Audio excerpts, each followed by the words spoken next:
말씀에 생명이 있다는 그 말씀이 참 실감이 됩니다. 이 동산에 올라올 때마다 말씀이 살아 움직인다는 그런 느낌을 강하게 받습니다. 자, 29쪽이죠? 네, 29쪽에 있는 말씀 다섯째 나팔 계속해서 살펴보도록 하겠습니다. 저희는 이제 요한계시록 핵심 부분에 도착해 있습니다. 나팔은 하나님의 임재를 나타낸다고 했습니다. 특별히 이 땅에서 의인들, 제사장들이 부는 나팔은 하나님의 역사적인 개입을 요청하는 탄원의 기도와 합하여 하나님의 임재를 요청하는 그런 요구라고 말씀을 드렸고, 신약교회에 다섯 번째 인을 뗄 때에 지속적으로 나타나는 의인들의 무리는 하늘을 향해서 기도하는 무리이고 자기 십자가를 지고 하늘을 향해서 탄원하는 그런 무리라고 말씀을 드렸습니다. 이런 의인들의 기도에 하나님께서 직접 개입하셔서 일곱 나팔과 함께 이 땅에 직접 역사하시는 모습이 일곱 나팔이다, 그렇게 말씀을 드렸고, 일곱 나팔은 그러므로 역사적으로 시간순으로 순차적으로 진행되는 역사 진행이라고 하는 것을 이미 다 느끼셨죠? 그래서 첫째 나팔은 초대교회를 압박했던 구약의 이스라엘을 향해서 하나님께서 역사 개입하셔서 예루살렘 멸망을 통하여 유대인을 위한 마지막 호소하시는 그런 장면이고, 두 번째 나팔은 똑같이 초대교회를 압박했던 로마를 향해서 하나님께서 경고성 심판을 베푸시는 그런 장면입니다.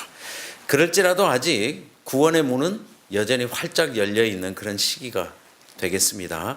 이런 경고에 귀를 기울이고 하나님의 백성을 압박하는 대신 복음에 순종하면 그들에게는 다 구원의 길이 열려 있는 아직 은혜의 기간 동안에, 그러므로 경고성 재앙이 되겠습니다.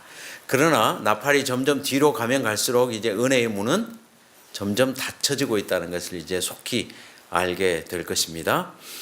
일곱 인이 일곱 교회를 하늘새 예루살렘 교회로 이끌어가는 승리의 기별이라면, 일곱 나팔은 세상을 교회로 이끄는 천연계를 통한 하나님의 부르심이다.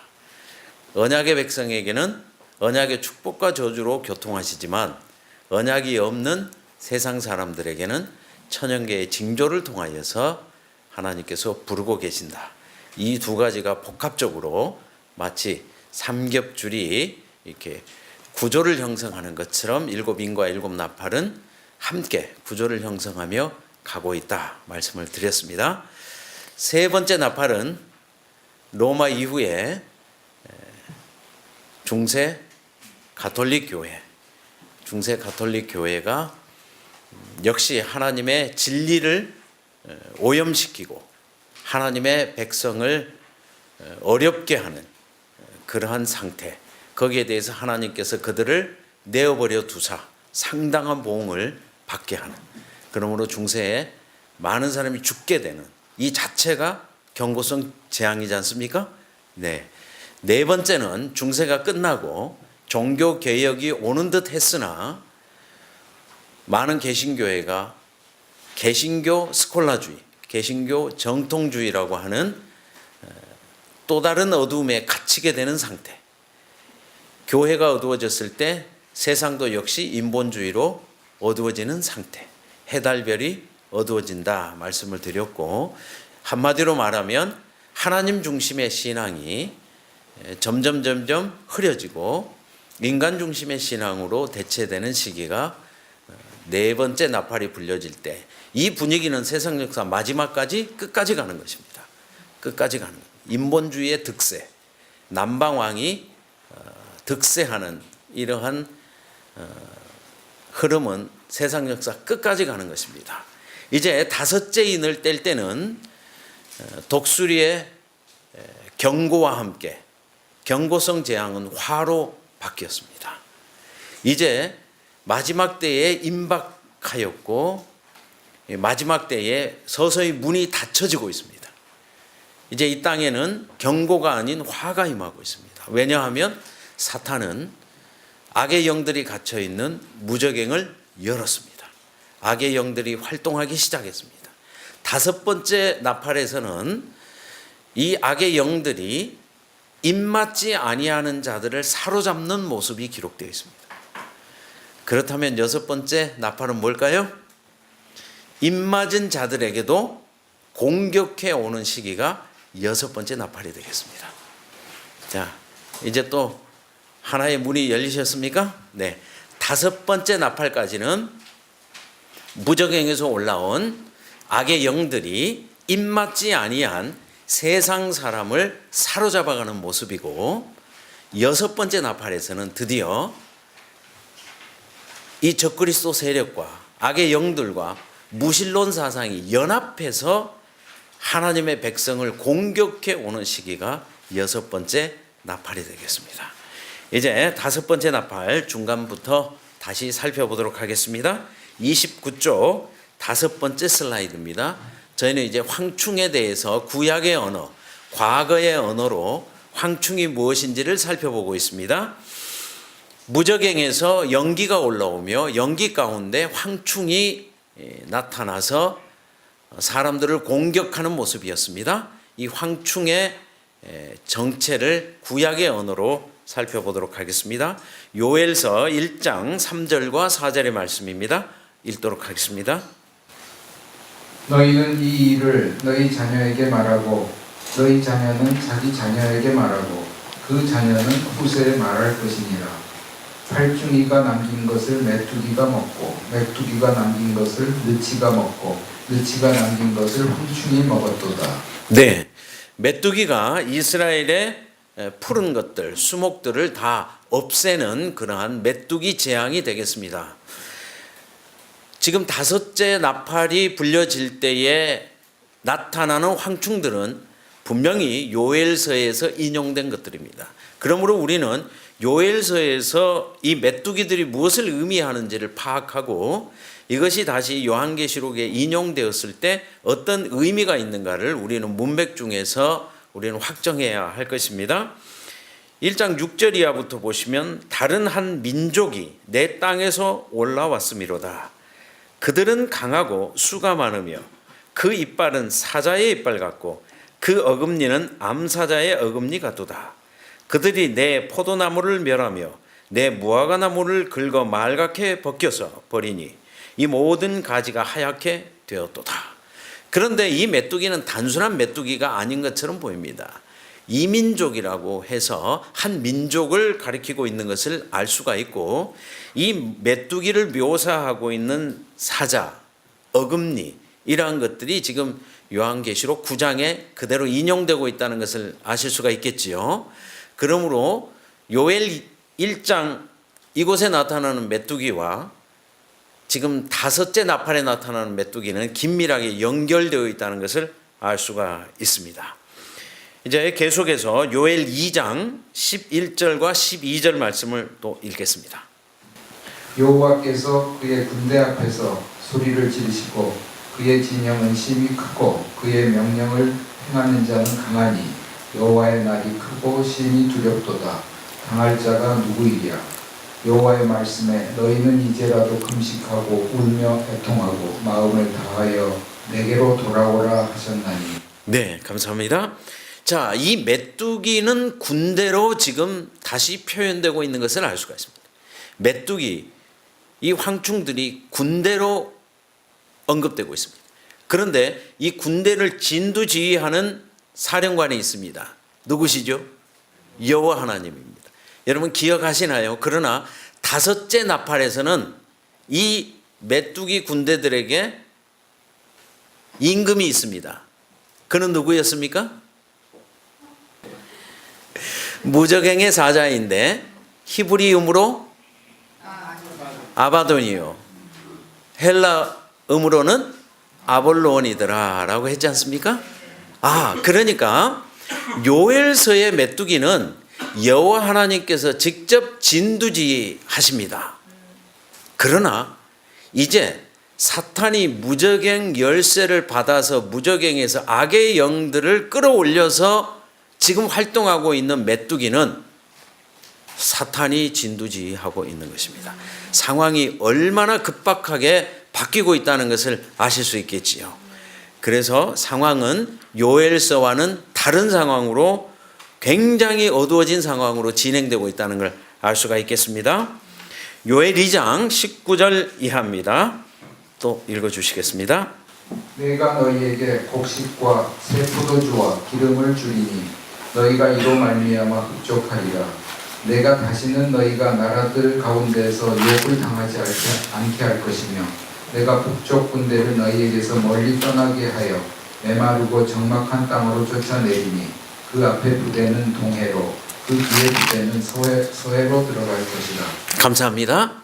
자, 그러나 이 메뚜기 때가 지나가고 나면 하나님께서 새 곡식과 새 포도주를 주시고 여호와께서 이전과 같이 은혜를 베푸실 것이라는 약속을 주셨습니다. 그러므로 이 메뚜기는 회개를 촉구하는 하나님의 경고성 재앙입니다. 하나님께서 이 경고성 재앙을 통하여 예배를 완전히 회복하기 위한, 그러므로 이 메뚜기가 지나간 다음에 이른 비와 늦은 비가 이전처럼 내릴 것이라고 하나님께서 약속해 주고 있습니다. 그러므로 요엘서 전반부에 등장하고 있는 메뚜기 때의 목적은 하나님께서 배도한 이스라엘에게 회개를 촉구하는 아주 긴박한 하나님의 경고입니다. 그래서 메뚜기는, 요엘서에 나타나는 메뚜기는 하나님께서 조직적으로 이스라엘 백성들에게 보내시는 경고인데, 이 경고를 통하여 하나님께서 궁극적으로 이루고자 하는 것은 백성들의 긴박한 회개입니다. 이 회개를 통하여 예배가 회복되고 나라가 회복되기를 원하시는 하나님께서 메뚜기를 사용하는 것을 알 수가 있습니다. 그러므로 요한계시록에서도 이 메뚜기 때는 이제 잠시 동안 열려있는 마지막 은혜의 시기를 위해서 하나님께서 마지막 경고를 보내시는 그러한 모습이라고 이해될 수가 있겠습니다. 그러면 이 황충이 등장하는 시기를 다른 각도에서 또 한번 살펴보도록 하겠습니다. 30쪽에 있는 첫 번째 슬라이드입니다. 계시록 7장 1절과 2절 말씀에 2일 후에 내가 네 천사가 땅 네 모퉁이에 선 것을 보니 땅의 사방에 바람을 붙잡아 바람으로 하여금 땅에나 바다에나 각종 나무에 불지 못하게 하더라. 또 보매 다른 천사가 살아계신 하나님의 인을 가지고 해 돋는 데로부터 올라와서 땅과 바다를 해롭게 할 권세를 받은 네 천사를 향하여 큰 소리로 외쳐 이르되 우리가 우리 하나님의 종들의 이마에 인치기까지 땅이나 바다나 나무들을 해하지 말라 하더라. 내가 인침을 받은 자의 수를 들으니 이스라엘 자손의 각 지파 중에서 인침을 받은 자들이 14만 4천이니. 그러므로 하나님께서 이 메뚜기로 대표되는 사탄의 군대들이 하나님의 백성을 공격하는 것은 아직 허락지 아니하시고 입맞지 아니한 세상의 사람들만 공격하도록 하나님이 하십니다.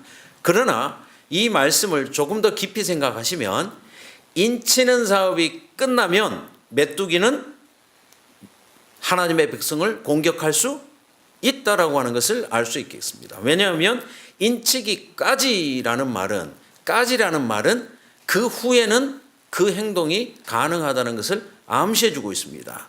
그러므로 이 네 천사가 네 바람을 붙잡고 있는 이 기간 동안에 사탄은 입맞지 아니하는 자를 첫째 사로잡는 것이고, 두 번째 이 바람이 노연하기 시작하면 하나님의 백성까지라도 공격해 오는 그런 모습입니다.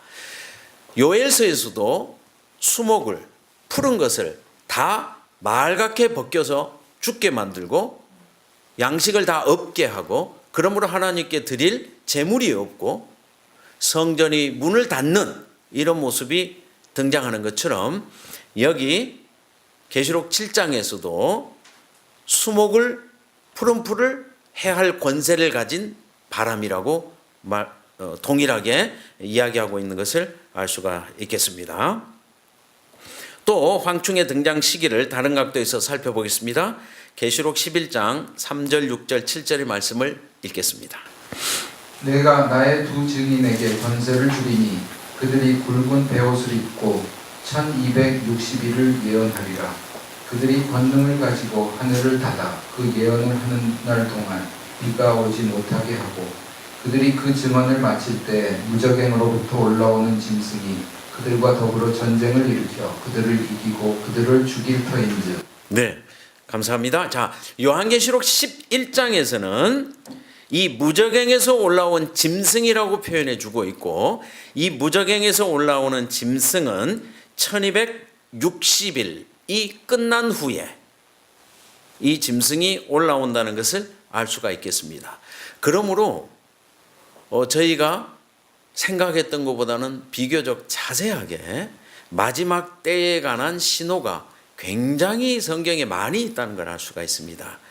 한번 생각을 해보실까요? 예수님께서 마지막 때를 징조로 말씀해 주셨죠? 자, 마태복음 24장입니다. 그렇죠? 그날 환난 후에 즉시 해가 어두워지며 라고 해서 예수님이 마지막 때를 말씀하셨습니다. 해달별이 어두워지는 이 징조를 말씀하셨습니다. 그런가 하면 여섯째 인을 뗄 때 해달별이 어두워지는 또 징조가 등장하고 있습니다. 넷째 나팔이 불려질 때 또 해달별의 3분의 1이 침을 받아 어두워지는 것을 알 수가 있습니다. 그런가 하면 다니엘도 마지막 때까지 간수하라, 봉함하라, 반드시 한 때와 두 때와 반 때를 지나서 성도의 권세가 다 깨어지기까지니, 다니엘서도 마지막 때에 대해서 이야기해 주고 있습니다. 그런가 하면 요한계시록 11장도 마지막 때에 두 증인이 그 증거를 마칠 때에 무적행으로부터 한 짐승이 올라온다고 하는 것을 이야기해 주고 있지요. 그러니 비교적 마지막 때에 대해서 성경은 너무나도 자세하게 적어도 5가지 각도에서 마지막 때를 입체적으로 비춰주고 있습니다. 그러므로 우리는 마지막 때에 대해서 전혀 혼란스럽게 생각할 이유가 없습니다. 사복음서를 통해서 우리는 예수님의 사역을 입체적으로 판단할 수 있는 것처럼 성경의 예언은 마지막 때에 대해서 우리가 실수함이 없이 우리가 그때의 징조를 보고 마지막 때를 알 수 있도록 섭리하고 있다는 것을 알 수가 있습니다. 이제 황충의 공격 다시 한번 자세히 살펴보도록 하겠습니다. 요한계시록 9장 5절과 6절의 말씀 또 읽어주시겠습니다. 그러나 그들을 죽이지는 못하게 하시고 5달 동안 괴롭게만 하게 하시는데 그 괴롭게 함은 전갈이 사람을 쏠 때에 괴롭게 함과 같더라. 그날에는 사람들이 죽기를 구하여도 죽지 못하고 죽고 싶으나 죽음이 그들을 피하리로다. 네, 감사합니다. 자, 지금은 입맞지 아니한 자를 사로잡는 사탄의 공격, 무적행에서부터 올라온 짐승의 공격을 지금 입맞지 아니하는 자가 지금 받고 있는 상황입니다. 이들은 5달 동안 괴롭힘을 받고 있습니다. 성경에서 5달이 등장하는 곳은 유일하게 노아 홍수 기간입니다. 창세기 7장 24절에 물이 150일 동안 땅을 덮쳤다 이렇게 기록되어 있습니다. 창세기 8장 3절에도 물이 땅에서 물러가고 점점 물러가서 150일 후에 줄어들었다 이렇게 되어 있습니다. 이 땅에서 가장 큰 어둠, 가장 큰 심판이 임했다면 노아 홍수일 것입니다. 이 노아 홍수 동안에 전 인류가 괴로움을 당하는 이 기간이 150일로 기록되어 있습니다. 성경에서 한 달은 30일이라는 거 아시지요? 노아 홍수 기간을 이렇게 계산을 해보면 성경의 날 계산은 한 달이 30일입니다. 그래서 여기 5달은 150일에 해당하고 아마 노아 홍수 기간에 전 인류가 어려움을 당했던 그 기간과 아주 흡사한 아주 어려운 경험이라고 하는 것을 지금 강조하는 것 같습니다. 그런가 하면 죽음이 피한다, 죽기를 구하여도 죽지 못한다라고 하는 표현은 욥기 3장 20절 이하에 기록이 되어 있습니다. 또 읽어주시겠습니다. 어찌하여 고난 당하는 자에게 빛을 주셨으며 마음이 아픈 자에게 생명을 주셨는고 이러한 자는 죽기를 바라도 오지 아니하니 땅을 파고 숨긴 보배를 찾음보다 죽음을 구하는 것을 더하다가 무덤을 찾아 얻으면 심히 기뻐하고 즐거워하나니. 욥이 얼마나 괴로우면 죽기를 바라도 오지 않는데 죽지 못하는 이유가 뭐라고 그랬습니까? 빛이 있어서 못 죽습니다. 예. 욥이 그래서 하나님의 백성은요 진리 때문에 죽고 싶어서 죽지도 못합니다. 예. 죽음보다 강한 진리입니다. 네. 이게 여러분도 좀 체험이 되십니까? 네. 이렇게 지나 보면 참 하나님의 은혜가 크다. 그래서 그 시험을 극복하고 나면 아무것도 아닌데 내가 하나님의 진리로 잘 버텼구나 그런 생각을 많이 하시지요. 네. 욥은 진리 때문에 죽지 못한다고 했습니다. 그런데 지금 요한계시록 9장에 나타나고 있는 인본주의 사상에 사로잡힌 사람들은 그 사상 때문에 괴롭힘을 당하고 있는데 그 괴롭힘을 당하는 것을 하나님의 관점에서 볼 때는 죽은 자나 마찬가지예요. 죽음보다 더 치열하게 정말 이 땅에서 빛도 아닌 빛을 붙잡고 살아가고 있는 그 모습이 마치 욥기서에서 욥은 참빛을 가졌습니다. 참빛을 가졌기 때문에 육신적인 이러한 어려움과 또 신앙적인 흔들림 가운데서 그가 죽기를 바라도 오지 않는다라고 했는데 지금 다섯째 나팔하에 있는 이들은 잘못된 사상을 가지고 있으면서도 그들이 괴롭게 살고 있으면서도 그들의 형편을 잘 깨닫지 못하는 그러한 모습을 기록하고 있는 것 같습니다. 이제 여기에 나오는 황충들의 모양을 조금 자세히 살펴보도록 하겠습니다. 황충, 이들은 전장터로 나가는 말과 같기도 하고 사람의 얼굴 같기도 하고 여자의 머리털 같은 머리털도 있고 사자의 이가 있다고 했습니다. 먼저 계시록 9장 7절로 9절의 말씀을 다시 한번 읽어보겠습니다. 황충들의 모양은 전쟁을 위하여 준비한 말들 같고 그 머리에 금 같은 관 비슷한 것을 썼으며 그 얼굴은 사람의 얼굴 같고 또 여자의 머리털 같은 머리털이 있고 그 이빨은 사자의 이빨 같으며 또 철 호심경 같은 호심경이 있고 그 날개들의 소리는 병거와 많은 말들이 전쟁터로 달려 들어가는 소리 같으며. 네, 여기에 황충은 참 특이한 여러 가지 묘사, 모양을 가지고 있습니다. 가장 먼저 요엘 1장 6절에 보시면 요엘서에 나타나는 메뚜기도 사자의 이빨 같은 것이 있다라고 했고 어금니도 암사자의 어금니 같다 이렇게 기록이 되어 있습니다. 그런가 하면 요엘 2장 4절 이하에도 그 모양이 말과 같고 되어 있고 강한 군사가 줄을 벌리고 싸우는 것 같다라고 해서 지금 요한계시록과 긴밀히 연결되어 있는 것을 알 수가 있습니다. 자, 31쪽으로 넘어가시면 이 황충들은 사람의 얼굴 같기도 하고 사람의 머리털 같은 머리털도 있습니다. 이것은 다니엘 7장의 작은 뿔을 생각나게 합니다. 이 작은 뿔이 사람의 눈 같은 눈이 있고 또 입 같은 입이 있고 큰 말을 하는 모습이 다니엘 7장 7절 이하에 기록되어 있습니다. 그러므로 이 황충들은 구약에 나타나는 하나님의 백성을 대적하는 하나님의 백성에게 어려움을 주는 많은 짐승들을 복합적으로 나타내주고 있는 것처럼 보입니다. 사람의 얼굴 같은 것이 있고 하나님을 대적합니다. 다니엘 7장 25절에 보면 지극히 높으신 이를 말로 대적하는 작은 뿔의 모양이 기록되어 있습니다. 이 모든 것들이 종합되어서 나타나는 것처럼 보입니다. 그러므로 황충이 어떤 분위기인지 이제 조금 분위기는 아시겠죠? 네. 이 분위기는 잘 아시는군요.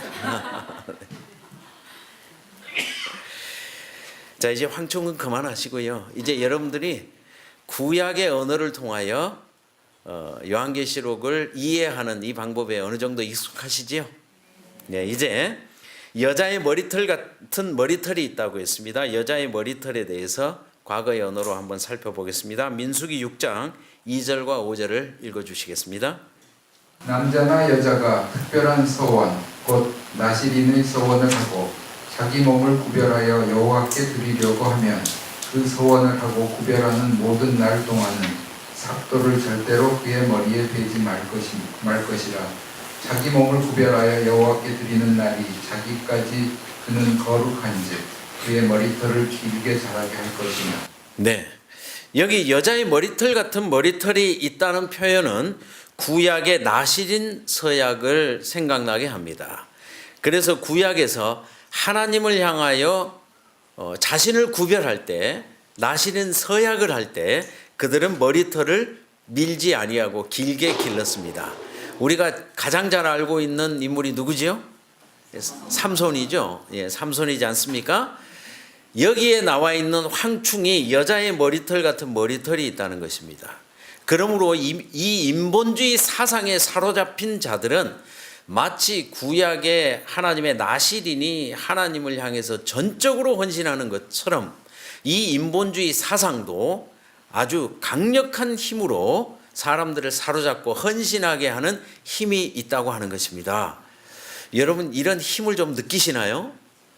야, 저는 정말 이 인간이 만든 이 사상이 이 여러 각도에서 조직적으로 밀려오는 것을 정말 피부로 느낍니다. 그래서 요즘은 설교를 해도요, 이 곧바로 이게 인터넷으로 확인을 합니다. 그래서 목사님이 그 예화를 제대로 잘 사용하는지. 그래서 특히 우리 고등학생들은 설교 중에도 손 들고 목사님 그건 예화가 좀 다른데요. 이런 상황이 등장합니다. 그래서 모든 것이 하나님의 말씀보다는 세상의 모든 사상과 과학과 교육과 이런 것들이 다 총 망라해서 만들어 놓은 진짜 컴퓨터 안에 들어있는 인본주의 사상의 최고봉이라고 할 수 있는 그 지식, AI라고 부르지 않습니까? 이 인공지능으로 대표되는 이게 아이디어 뱅크, 이게 모든 것의 판단 기준인 것 같습니다. 그래서 요즘 미국에서는 동성애에 관해서 이미 동성애를 인정하고 있지 않습니까? 그런데 이제 일부 사람들이 동성애를 반대하는데 반대하는 근거가 뭐냐라고 말하면 성경으로 이야기한다고 말이에요. 성경에 이것이 하나님이 금하는 것입니다. 그래서 미국은 이미 영국도 그렇다고 합니다. 우리 전사님 이야기가 미국 지금 주 하원들에서 성경을 근거로 동성애를 반대하는 것은 불법이다. 그렇게 아예 결의를 했습니다. 이제 상원까지만 통과되면 아마 대부분의 미국 주에서는 성경을 빙자해서 무엇인가를 주장하는 것은 불법이 되는 것입니다. 그래서 이제 동성애뿐만 아니라 진화론과 창조론을 이야기할 때 창조가 맞다. 왜 맞느냐라고 말할 때 과학적으로 답하지 아니하고 성경에 보니 창조가 맞습니다. 이렇게 가르치는 건 불법이라는 거예요. 그래서 미국의 교사들이 성경을 보니 창조가 맞습니다. 그러면 교사직 박탈입니다. 왜 그렇습니까? 이성적이지 않다는 것입니다. 논리적이지 않다는 것입니다. 이 인간이 만들어 놓은 이 사상에 얼마나 충성도가 높은지 그들이 나시린처럼 이렇게 헌신하고 있다는 그러한 모양이 황충이 여자의 머리털 같은 머리털이 있다. 굉장히 상징적인 언어지만 그렇게 기록되고 있는 것 같습니다. 이제 9장 10절 이하에 보시면 또 정갈과 같은 꼬리와 쏘는 살이 있어 그 꼬리에는 5달 동안 사람을 해하는 권세가 있더라. 자, 이 황충들의 무기는 공격 무기는 꼬리입니다. 꼬리에 쏘는 살이 있습니다. 그래서 꼬리에서부터 화살이 날아갑니다. 아주 희귀한 황충입니다. 사람 얼굴 같기도 하고, 여자의 머리털 같은 것이 있고, 사자의 이빨 같은 어금니가 있고, 그런가 하면 꼬리에서 화살을 쏘고, 이런 모습인데 이게 다 상징이라는 거 아시죠? 상징입니다. 그러면 이 꼬리가 무엇을 상징하는지 이사야 9장 14, 15절을 읽어주십시오. 그러므로 여호와께서 하루 사이에 이스라엘 중에서 머리와 꼬리와 종려나무 가지와 갈대를 끊으시리니 그 머리는 곧 장로와 존귀한 자요 그 꼬리는 곧 거짓말을 가르치는 선지자라. 네, 구약에서 꼬리는 거짓을 가르치는 선지자, 거짓 선지자를 대표합니다. 머리는 하나님의 참 선지자나 백성의 감독들, 장로들, 존귀한 자들을 상징하고, 꼬리는 거짓을 가르치는 거짓 선지자나 거짓 지도자를 꼬리라고 이야기하고 있습니다. 그러므로 이 황충이 사용하는 무기는 거짓 진리입니다. 거짓 진리를 통하여 첫째는 세상 사람들을 사로잡는 모습이고, 둘째는 하나님의 백성까지 공격해오는 모습인데, 이 자세한 내용이 아마겟돈 전쟁 계시록 16장에 자세하게 기록되어 있습니다. 그래서 이 꼬리를 통해서 공격한다는 이 내용이 확대되어서 후반부로 가면 자세하게 설명되고 있는 것을 알 수가 있겠습니다. 자, 이제 그들의 지도자가 있지요. 그 지도자가 아바돈이요 아볼론이라고 했습니다. 이 내용은 마태 12장 24절과 26절을 인용하고 있는 것 같습니다. 또 읽어주시죠. 바리새인들은 듣고 이르되 이가 귀신의 왕 바알세불을 힘입지 않고는 귀신을 쫓아내지 못하느니라 하거늘 만일 사탄이 사탄을 쫓아내면 스스로 분쟁하는 것이니 그리하고야 어떻게 그의 나라가 서겠느냐. 네, 감사합니다. 자, 예수님께서도 귀신의 왕이 있다고 말씀하셨고, 지금 요한계시록 9장에서는 귀신의 왕의 이름이 파괴자로 이렇게 밝혀지고 있는 것을 알 수가 있습니다. 그래서 바알세불, 아바돈, 아볼론, 이 모든 것은 다 연결되어 있고 그 뜻은 파괴자가 되겠습니다. 그래서 이 황충 군대를 진두지휘하고 있는 사탄, 그는 무저갱을 열어서 악의 영들을 황충 군대로 지금 불러일으켜서 먼저는 입맞지 아니하는 자를 사로잡고 있는 그런 모습이 다섯째 나팔이고, 그러므로 다섯째 나팔은 어두워진 해가 더 가리워져서 더 빛을 잃어가는 인본주의 사상이 완전히 열매 맺어서 사람들을 영적으로 죽음으로 사로잡아가는 그런 모습이 다섯째 나팔에서 보여주고 있다는 것을 알 수가 있겠습니다. 자, 계시록 16장 12절부터 14절 우리 아마겟돈을 잠깐만 조금 살펴보고 또 지나가겠습니다. 또 읽어주십시오.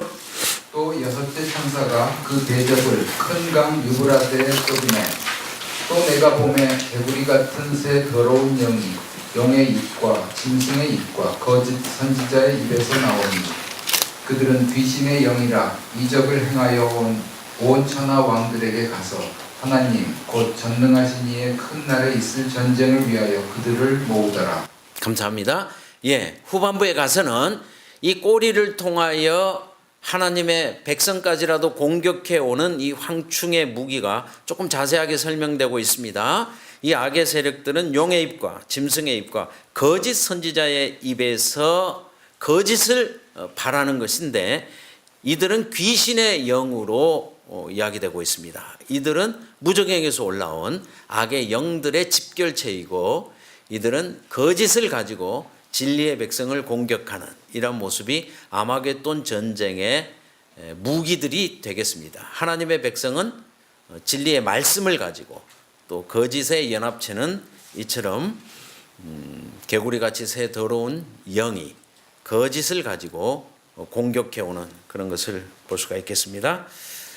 자, 그러므로 다섯 번째 나팔을 정리해 보면, 다섯 번째 나팔은, 자, 이제 세 번째 슬라이드를 보겠습니다. 18세기 이후부터 확고해진 인본주의 철학. 이것이 다섯 번째 나팔이고, 이 인본주의 철학 때문에 입맞지 아니하는 자는 영적으로 다 사단에게 사로잡히는 그런 모습이 다섯째 나팔이라고 결론 내릴 수 있겠습니다. 다섯째 나팔은 세속주의 세계에서의 영적 상태와 그러한 상태의 결과가 18세기에서 우리 시대에 미치고 있음을 가리킨다.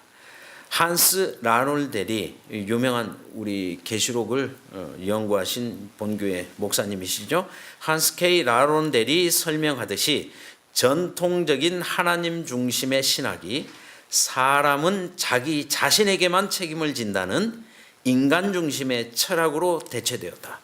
교회의 억압적 규율은 이신론, 상대주의, 허무주의, 민족주의, 무신론 철학으로 대체되었다. 이것이 다섯 번째 나팔의 결론이 되겠습니다. 그러면 이것 자체가 심한 경고와 화가 되겠습니까? 그렇습니다.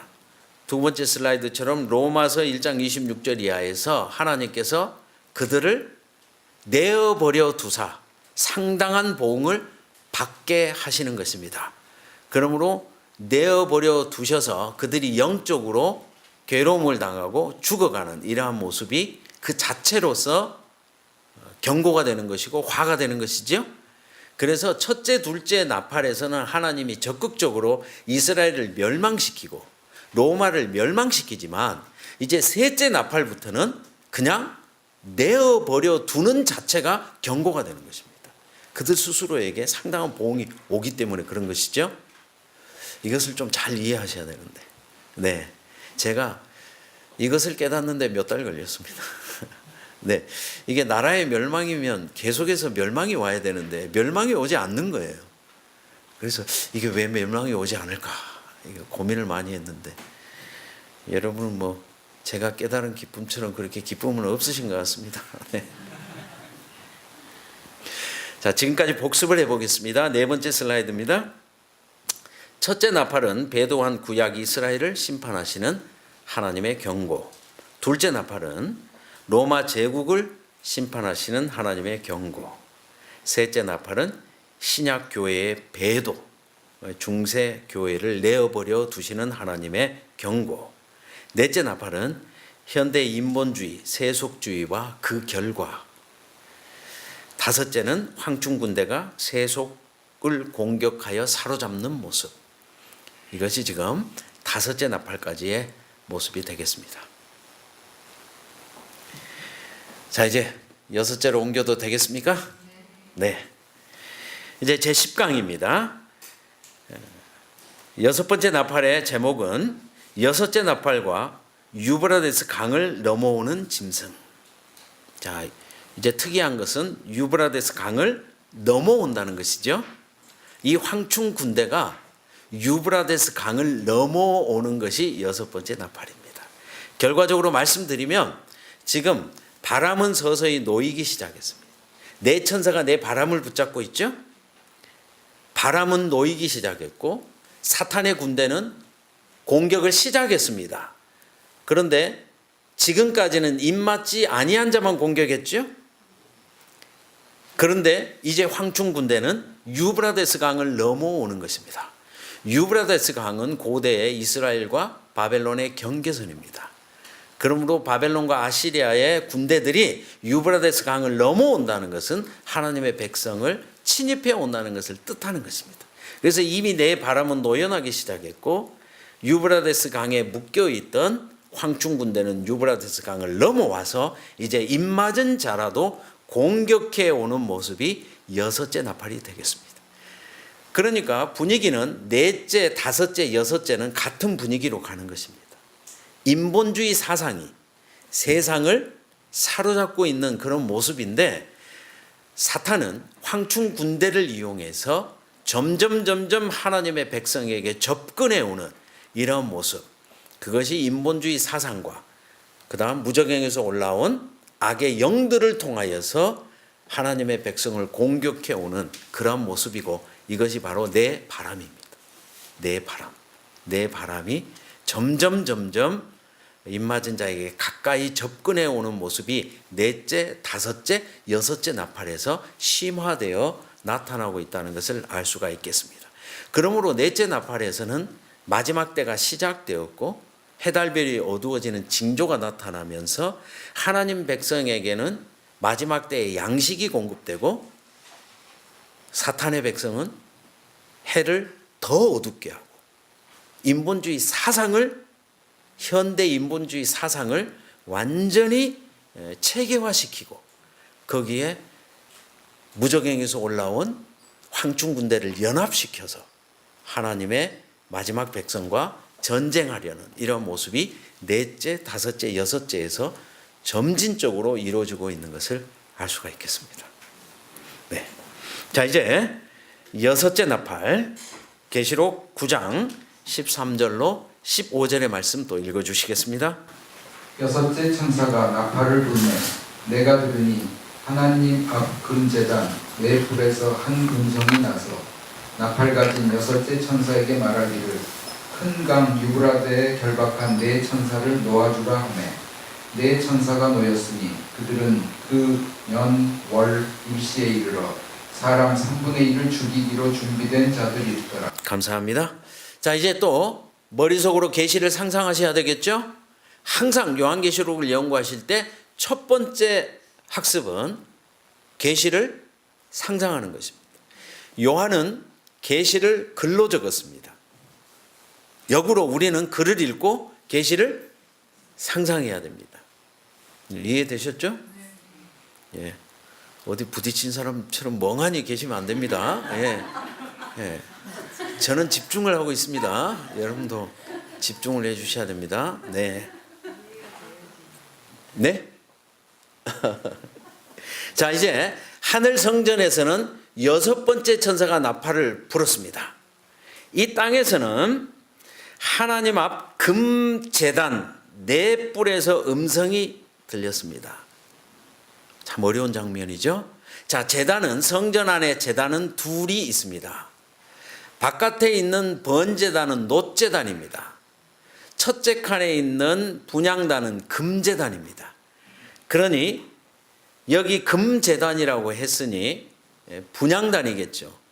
그러니까 여전히 제사장은 기도를 상달하고 있는 제사가 가능한 즉 은혜의 시기가 아직 열려 있다는 것을 알려주는 듯합니다. 그래서 첫째 칸에 제단에서 한 음성이 여전히 들리고 있습니다. 제사장은 아직 첫째 칸에서 봉사하고 있습니다. 제사장이 다 철수하지 않았습니다. 이것은 아직 은혜의 시기가 열려 있다는 것을 강조하고 있습니다. 큰 강 유브라데스에 결박한 네 천사를 놓아주라 라고 했습니다. 자, 네 천사는 계시록 7장에 네 바람을 붙잡고 있는 그 천사임이 틀림없습니다. 이제 나중에 보시면 알게 됩니다. 그래서 네 천사를 놓아주라고 했습니다. 지금까지 네 천사는 하늘 사방에 바람을 붙잡고 하늘 네 귀퉁이에 서 있는 것으로 기록이 되었지만 지금 네 천사는 유브라데스 강으로 이동한 것을 알 수가 있겠습니다. 그러므로 네 천사는 하늘 귀퉁이에서 유브라데스 강까지 이렇게 접근해 왔다는 것을 알 수가 있겠습니다. 그리고 네 천사가 놓여놨다고 했습니다. 계시록 7장에서는 네 천사가 바람을 붙잡고 있다고 했는데 여기서는 바람이 놓여난다고 기록되지 않았고 네 천사가 놓여난다 이렇게 기록을 했습니다. 그러나 내용은 같은 내용이죠. 바람을 붙잡고 있는 천사니까 천사가 놓여난다는 것은 바람이 놓여난다는 것과 평행한 그런 의미로 이해할 수 있겠습니다. 그런데 그들은 그 연월 일시에 이르러 사람 3분의 1을 죽이기로 준비된 자다. 지금 죽이는 것은 아니죠. 예, 때가 되면 특정한 시간에 여기에 그라는 곳에 밑줄을 그으시고 별표를 하십시오. 그 연월 일시, 영어로 하면 더가 거기에 붙어 있습니다. 그 연월 일시. 그러므로 특정한 시간 하나님께서 정해 주시는 그 시간에 사람 3분의 1을 죽이기로 예비된 자들이더라. 이렇게 독법이 그렇게 되겠습니다. 뒤에 설명을 드릴 것입니다. 이제 계속해서 16절과 17절을 읽어주십시오. 마병대의 수는 2만 만이니 내가 그들의 수를 들었노라. 이 같은 환상 가운데 그 말들과 그 위에 탄 자들을 보니 불빛과 자줏빛과 유황빛 호심경을 입고 또 말들의 머리는 사자 머리 같고 그 입에서는 불과 연기와 유황이 나오더라. 감사합니다. 자, 이제 마병대가 등장했습니다. 마병대. 군대지요.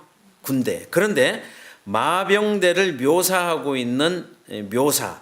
머리는 이 마병대는 말들이라고 했고 머리는 사자 같고 그 입에서 불과 연기가 나온다고 했죠.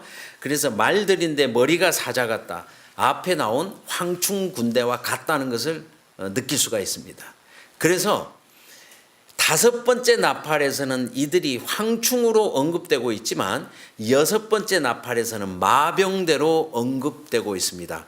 훨씬 더 강해진 모습을 볼 수가 있겠지요.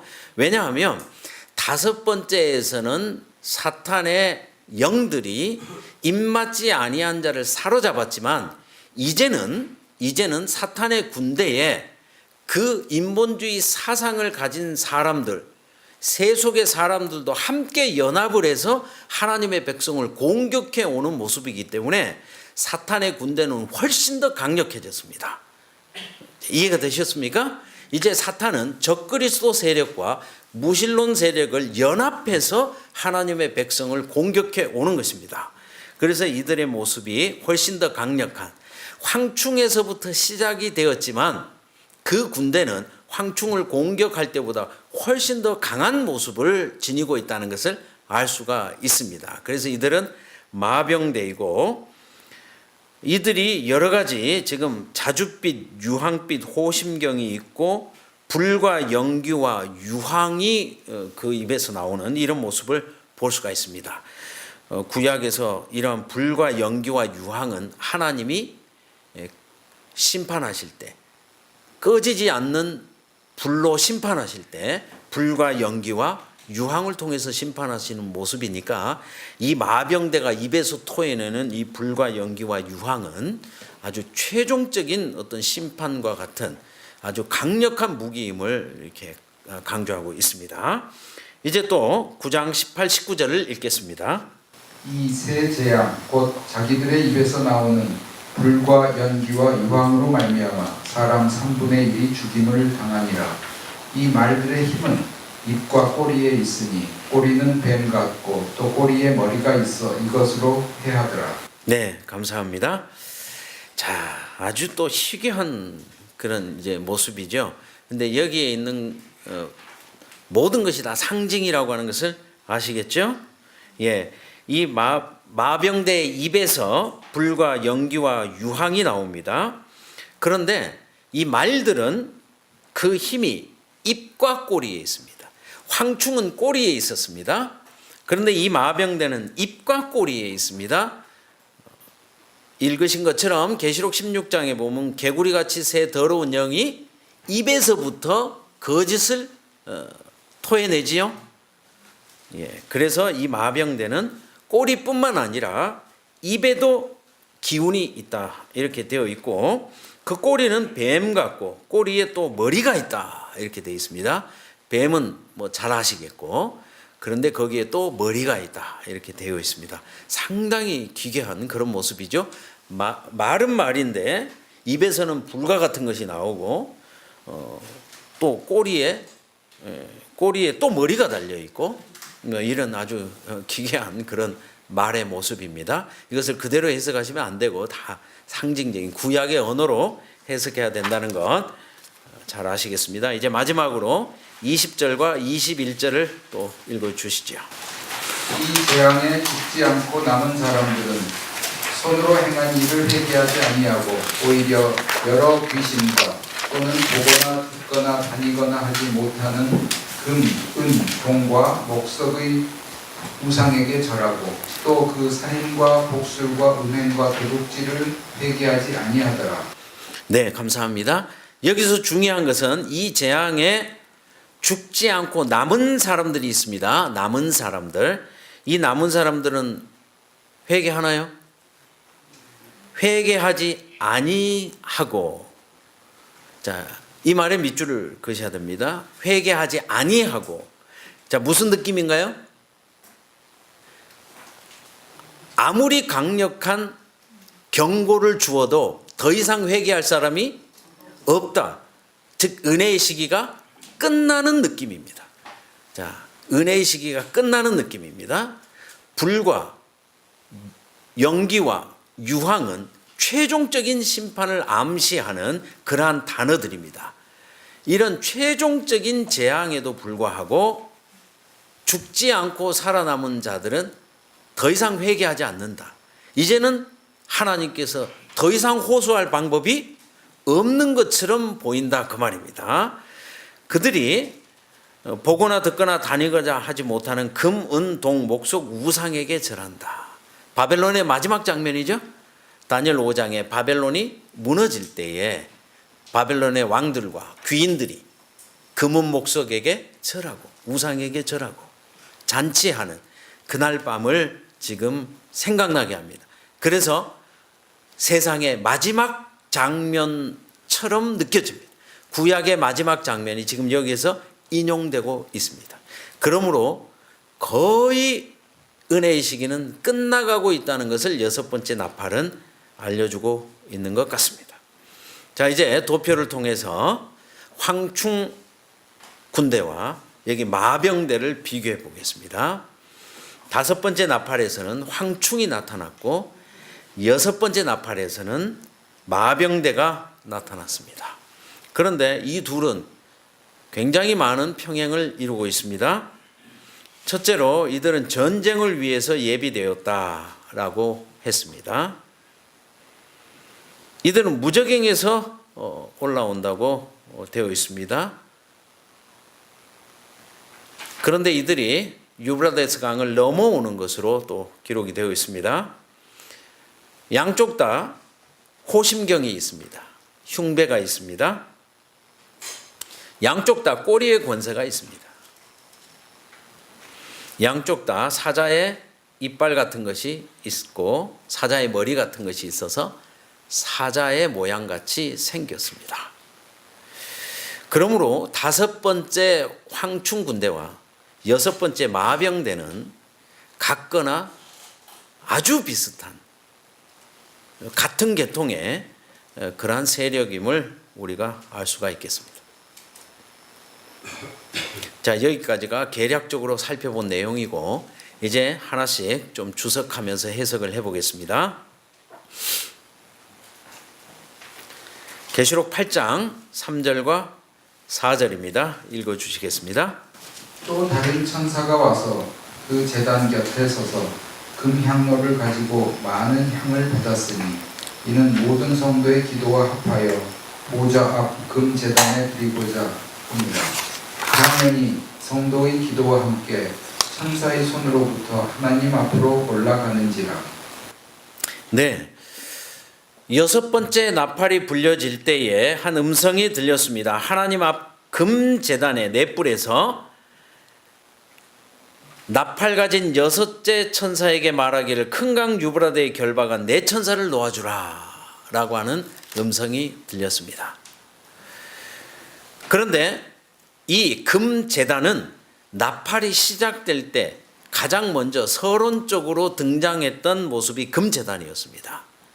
다섯 번째 인을 뗄 때에 성도들이 드리는 기도가 하늘로 올라가서 이 금제단에서 하나님께 드려지는 장면, 이 장면이 일곱 나팔의 서론이었습니다.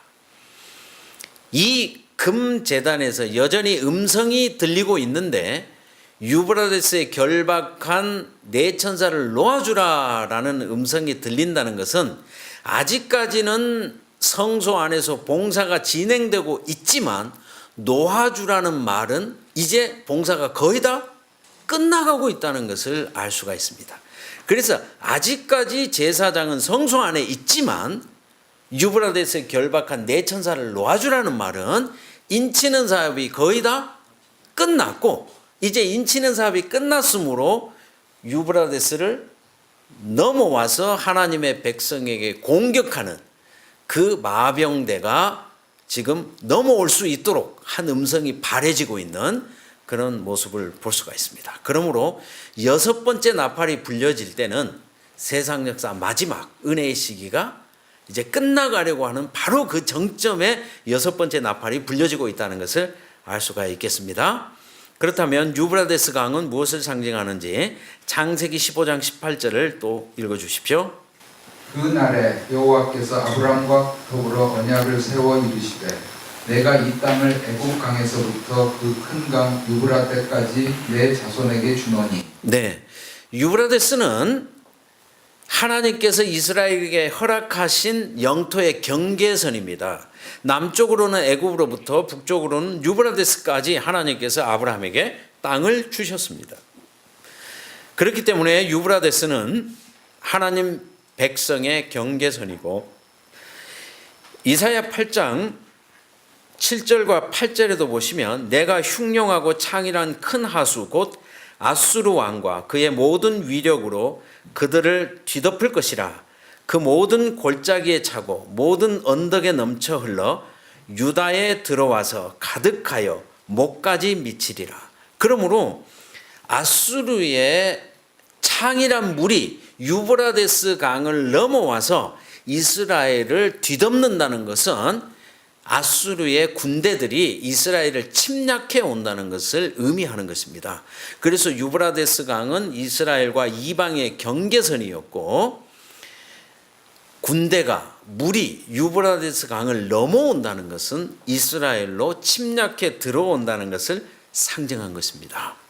그래서 여섯 번째 나팔이 불려질 때에 이 마병대는 유브라데스에 갇혀 있다가 드디어 유브라데스를 넘어오는 그런 모습임을 볼 수가 있습니다. 다시 한번 계시록 7장 1절과 2절 중요하니까 다시 한번 읽겠습니다. 이 일 후에 내가 내 천사가 땅 네 모퉁이에 선 것을 보니 땅의 사방에 바람을 붙잡아 바람으로 하여금 땅에나 바다에나 각종 나무에 불지 못하게 하더라. 또 봄에 다른 천사가 살아계신 하나님의 인을 가지고 해 돋는 데로부터 올라와서 땅과 바다를 해롭게 할 권세를 받은 네 천사를 향하여 큰 소리로 외쳐 이르되 우리가 우리 하나님의 종들의 이마에 인치기까지 땅이나 바다나 나무들을 해하지 말라 하더라. 내가 인침을 받은 자의 수를 들으니 이스라엘 자손의 각 지파 중에서 인침을 받은 자들이 14만 4천이니. 그러므로 인치기까지 바람은 붙잡혀 있는 것이고, 인치는 사업이 끝나면 바람은 놓여나는 것이죠. 지금 여섯째 나팔은 그때를 보여주고 있는 것입니다. 그래서 인치는 사업이 끝나면서 하나님의 백성의 숫자는 14만 4천으로 계수되어지는 것이고, 유브라데스 강을 넘어오는 사탄의 군대는 2만만으로 계수되어지는 것입니다.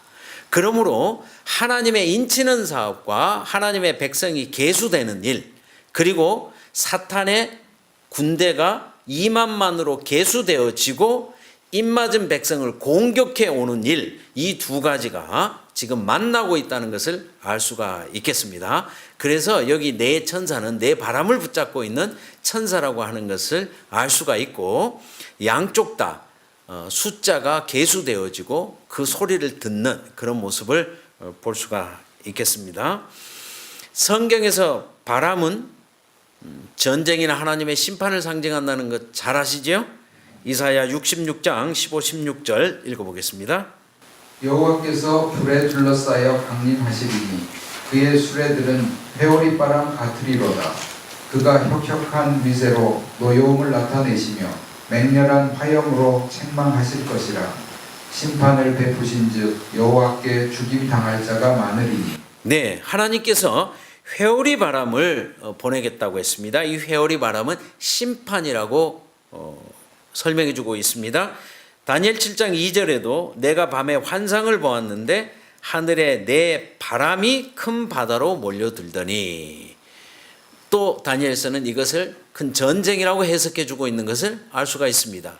그러므로 바람은 전쟁이나 하나님의 심판, 이것을 상징한다고 하는 것을 알 수가 있고, 하나님께서 내 바람을 붙잡고 있는 마지막 아마겟돈 전쟁의 이 바람을 붙잡고 있는 그런 모습이 계시록 7장에서 네 천사의 바람을 붙잡고 있는 모습으로 말씀해 주셨고, 그들이 이제 다섯 번째 나팔에서 풀려나서 악의 군대가 세상을 점령하는 모습, 그 다음 여섯 번째에서는 유브라데스 강을 넘어오는, 그래서 바람이 점점 노연하는 그러한 모습이 다섯째, 여섯째 나팔에서 진행되고, 여섯 번째 나팔 끝부분에서는 이제 아마겟돈 전쟁을 위해서 집결하는 그러한 모습이 계시록 16장에서 확대되어서 설명되고 있다는 것을 알 수가 있겠습니다. 잠깐 기도하고 마치겠습니다. 전쟁에 능하신 여호와시여, 이 땅이 요동하며 예언의 말씀 가운데 세상 역사 마지막 전쟁이 치열한 전쟁으로 예언되어 있을지라도 늘 승리를 주신 하나님의 은혜와 능력을 인하여 감사합니다. 주께서 이기셨사오니 저희도 이길 수 있도록 믿음을 더하시고 분명한 말씀을 저희들의 심령에 새겨주셔서 이 큰 전쟁에서 살아남는 자들 될 수 있도록 은혜를 베풀어 주시옵소서. 이 모인 무리의 믿음과 삶 속에 하나님께서 큰 능력으로 함께 하시기를 예수 그리스도의 이름으로 기도하옵나이다.